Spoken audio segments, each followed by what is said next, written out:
Magandang araw po muli sa inyo, ano? Maraming salamat po at sana po ay pakinggan po natin muli at makisabay sama po tayo sa pagtalakay natin ng isa pa pong kaso na pinag-uusapan ngayon. Ito nangyari kay Attorney Rowena Guanzon.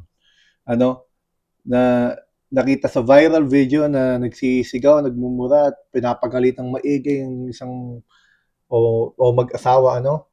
Na kalaunan ay nagbigay siya ng pahayag na para bang siya pa ang biktima at siya pa nga ang nagsampa ng kaso. Pag-usapan po natin yan. Pero bago yan, huwag niyo pong kalimutan mag-like, mag-share, mag-subscribe, mag-comment. Ano? Para mahaba-haba pong maging usapan natin. Ganito ho ang nangyari. Yung panahon na yon ay di umano, may lumapit kay Attorney Rowena Guanzon na nagsabi na pakitakpa ng kanyang bibig kung siya'y umuubo sa public place at hindi ata nagustuhan yun ni Rowena Ganson at yun nga, nagsisigaw, minura niya yung mag-asawa kung ano na nangyari. Nakakuha na din ng video na may guard na pinapahinto ang mga nagre-record o nag-video ng pangyayari, which is napaliwanag ko sa mga nauna kong video na hindi po tama yun, illegal yun dahil bagamat maaaring may rules ang isang kumpanya na bawal mag-video, sa kabila ng sila man ay nagsi-CCTV, may CCTV at binibidyohan tayo nang wala natin pahintulot.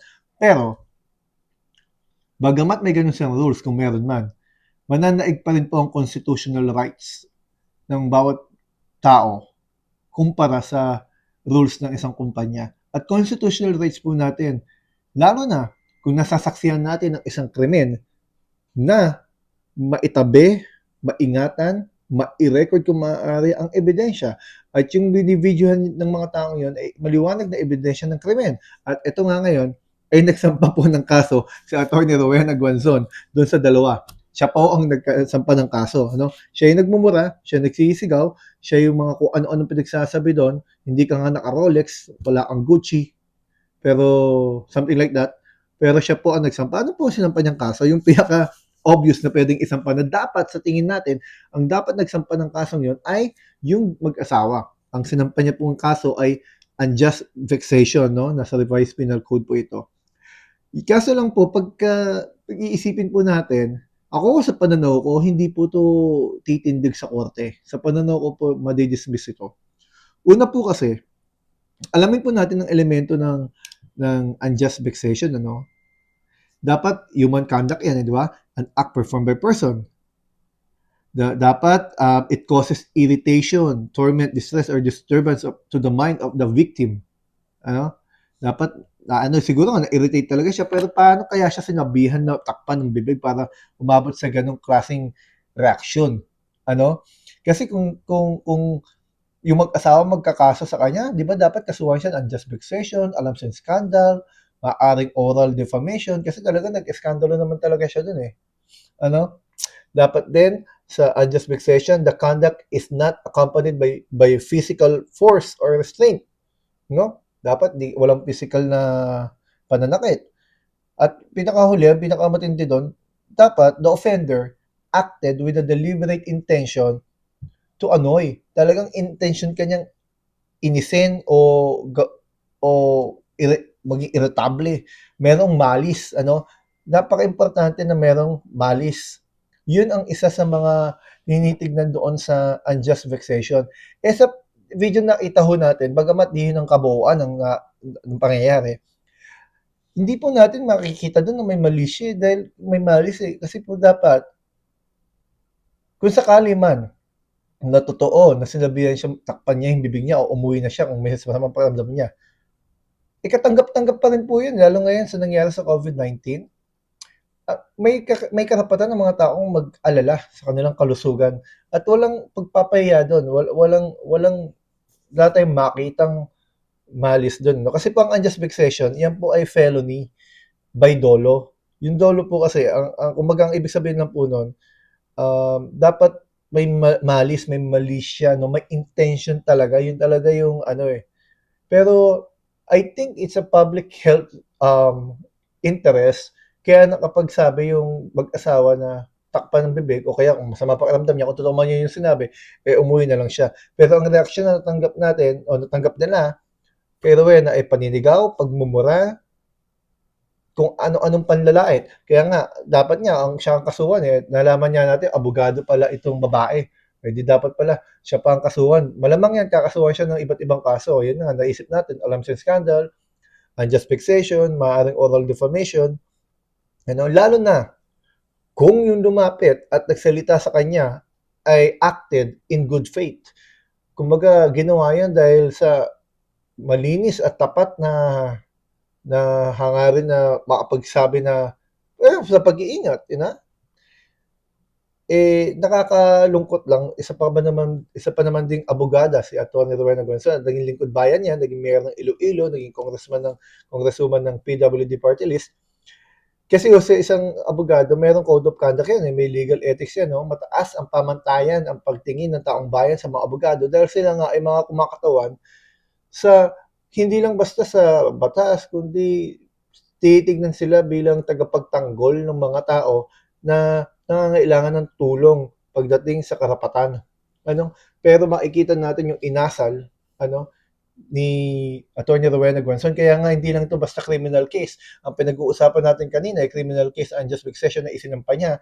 May sinampa rin ata siyang isa pa, I don't know kung ano pa sinampa niya, maaaring oral information, I don't know, kasi siya pa nagsampa, Pero kung yun ay criminal case, pero sa mga nabiktima niya o doon sa mag-asawa, maaaring magsampa rin ng hiwalay na criminal, hiwalay na civil case kasi napahiya sila na-damage sila dyan eh. Di ba? Yung reputation nila. Tapos, ang pinakamatindi doon yung gaya na napaliwanag ko sa nakaraang video, yung administrative case. Kasi nga abogado yan eh.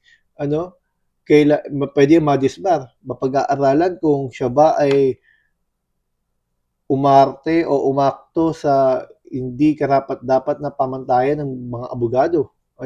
May code of conduct yan eh. Di ba? So yan pag iimbestigahan niya kung may magsasampa man ng kaso. No, which I think magsasampa ng kaso yung mga yan dahil abogado pala yung babae. Tingnan mo yung abogado yan. Mahinahon pero ito si Rowena, kung makikita nyo sa video, talaga G na G. matindi to, Ngayon, yung ginawa yung batas ng unjust vexation ng the Vice Penal Code noong 1930, mababa lang ang parusa dyan at yung piyansa yung multa Pero yan na-amyendahan yan yung Republic Act number 10951 2017. Yan naglalaro na sa 1,000 to 40,000 pesos. Pero yun lang ating diyan na kung sino pa yung nanduro-duro ng maliit, nag-alipusta, nagmura, at iniba pang istorya, I don't know kung ano istorya nila, iniba pa yung sentimiento. Ano ngayon kung hindi naman Pilipino yung tao? Ang nakita namin sa video, hindi ka naman, kung napagsabihan ka, di ba karapatan naman na kahit na sino yun, sa abroad nga hindi naman kailangan kalahi lang nila magsabi na magtakot ng bibig Di ba? It's a common knowledge na kapag lalo ngayon nagkaroon ng COVID-19, maging concern lang tayo sa kapwa-tao. Yun lang naman ang bottom line dun. Pero malupit ang pagkaka-react ni Attorney Rowena Guanzon. Para bang, ewan ko, sabi nila parang nabuwang So, nakakalungkot isipin na may mga abogadong ganyan at may mga naglilingkod bayan na ganyan. Ibang-iba. Ibang-iba sa inaasahan natin na arte ng isang abogada, isang mga kilalang public figure. At yan ang nangyari at yan ang abangan na rin natin kung ano pang mga magaganap sa mga kasong ikakaso sa kanya, kung may ikakaso man sa kanya. Nakakalungkot nang nangyari ito. Hanggang dito po muna. Maraming salamat po sa inyo. At muli po, huwag po kayo makalimot mag-subscribe, mag-like, mag-share. At sana po, balik po kayo. Meron po akong ginawang video tungkol sa nangyayari kay Bato de la Rosa. Sana po panoorin niyo yun. Kung paano ang depensa niya o kung mahuhuli ba siya, ano sinasabi ng batas. Napag-usapan po namin doon yon at sana ay panoorin niyo yun. Matuto po sana tayo. Ang daming nangyayari sa bansa natin na magandang pag-usapan. Ang dami pong nangyayari na sana hindi nangyari dahil nakakalungkot, lalo na yung nangyayaring korupsyon. Pero isa lang ang malinaw dyan, buo at desidido ang gobyernong Marcos na panagutin ang mga dapat managot. Siya ang nagbulgar, pinakasuhan ng marami, siya rin nagpakulong sa marami, siya ang Kaysa maraming pagkakataon si Kibuloy hindi ma-touch-touch, napakulong niya. Maging si Digong nasa dahig. Ngayon niya si Bato de la Rosa ay mukhang huhulihin. Pinaliwanag po natin yan kung ano magiging depensa niya para hindi siya mahuli. Maraming salamat po sa inyo.